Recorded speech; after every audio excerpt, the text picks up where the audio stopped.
लखनऊ के इंदिरा नगर स्थित ICCMRT का प्रांगण सोमवार को एक ऐतिहासिक अवसर का साक्षी बना। विश्व मांगल्य सभा एवं सहकार भारती के संयुक्त तत्वाधान में अंतर्राष्ट्रीय सहकारिता वर्ष 2025 के उपलक्ष्य में सहकार संवाद नामक विशेष कार्यक्रम का आयोजन हुआ। यह आयोजन केवल एक सम्मेलन नहीं बल्कि महिला सशक्तिकरण और सहकारिता की शक्ति का महोत्सव बन गया। सहकार संवाद का मूल भाव रहा महिलाओं की आर्थिक सशक्तिकरण में सहकारिता की भूमिका स्पष्ट करना, समाज और राष्ट्र के सर्वांगीण विकास में महिलाओं की सक्रिय भागीदारी को प्रोत्साहित करना। कार्यक्रम की अध्यक्षता विश्व मांगल्य सभा की राष्ट्रीय महासचिव श्रीमती प्रियंका शुक्ला ने की। उनकी प्रेरणादायी वाणी ने उपस्थित जन समूह को यह संदेश दिया कि जब महिला आत्मनिर्भर होगी तभी परिवार सशक्त होगा और राष्ट्र प्रगति के पथ पर अग्रसर होगा। सहकार भारती के राष्ट्रीय अध्यक्ष डॉक्टर उदय जोशी मुख्य अतिथि के रूप में कार्यक्रम में पधारे। उनके आगमन पर भव्य स्वागत एवं अभिनंदन हुआ। डॉक्टर जोशी का व्यक्तित्व सहकारिता आंदोलन का जीवंत मिसाल है। उनकी उपस्थिति ने न केवल संवाद को राष्ट्रीय स्तर पर प्रासंगिक बनाया बल्कि महिलाओं को यह विश्वास भी दिलाया कि सहकारिता का मार्ग ही भारत की आर्थिक स्वतंत्रता का मार्ग है।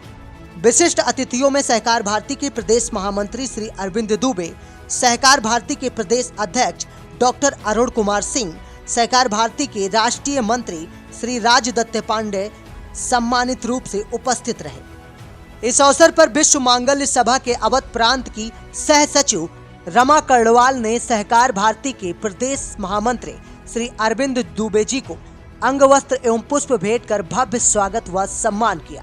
साथ ही राष्ट्रीय अध्यक्ष डॉक्टर उदय जोशी को भी पुष्पांजलि एवं अभिनंदन के साथ सम्मानित किया गया। पूरा सभागार तालियों की गड़गड़ाहट से गूंज उठा। विश्व मांगल्य सभा की ओर से राष्ट्रीय महासचिव श्रीमती प्रियंका शुक्ला, सह सचिव रमा कर्णवाल तथा अन्य समर्पित कार्यकर्त्रियों ने अपनी गरिमामय उपस्थिति से कार्यक्रम को ऐतिहासिक स्वरूप प्रदान किया। इन महिलाओं का योगदान केवल आयोजन तक सीमित नहीं रहा बल्कि वह इस संवाद की आत्मा रही, जिन्होंने समाज और राष्ट्र के प्रगति के लिए महिलाओं के नेतृत्व की आवश्यकता को एक बुलंद स्वर दिया।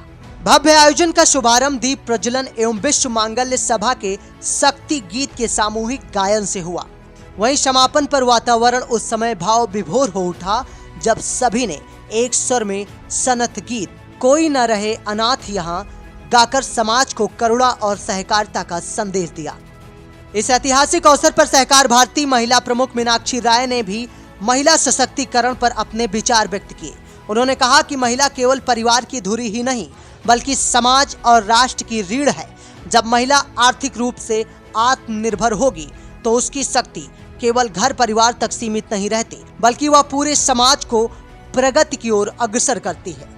मीनाक्षी राय ने अपने संदेश में विशेष रूप से यह भी कहा कि सहकारिता की भावना ही वह सूत्र है जिससे महिलाएं एक दूसरे का हाथ पकड़कर आगे बढ़ सकती हैं और विकसित भारत के निर्माण में सक्रिय भागीदार बन सकती हैं। उनके प्रेरक उद्बोधन ने उपस्थित महिलाओं में नया उत्साह और आत्मविश्वास जगाया। इसके साथ ही दीपा पांडे सहित विश्व मांगल्य सभा की अनेक कार्यकर्त्रियां एवं समाज सेवी महिलाएं भी उपस्थित रही। कृष्ण जन्माष्टमी पर्व के पश्चात भी बड़ी संख्या में महिलाएं विभिन्न वर्गों से यहां पहुंची और उन्होंने विकसित भारत की अर्थव्यवस्था में योगदान देने का संकल्प लिया। संवाद के दौरान प्रबुद्ध समाज सेवी महिलाओं ने छोटे बड़े व्यवसायों से जुड़ी महिलाओं को प्रेरित किया, उनके अनुभव साझा किए और आर्थिक आत्मनिर्भरता की दिशा में उन्हें मार्गदर्शन दिया।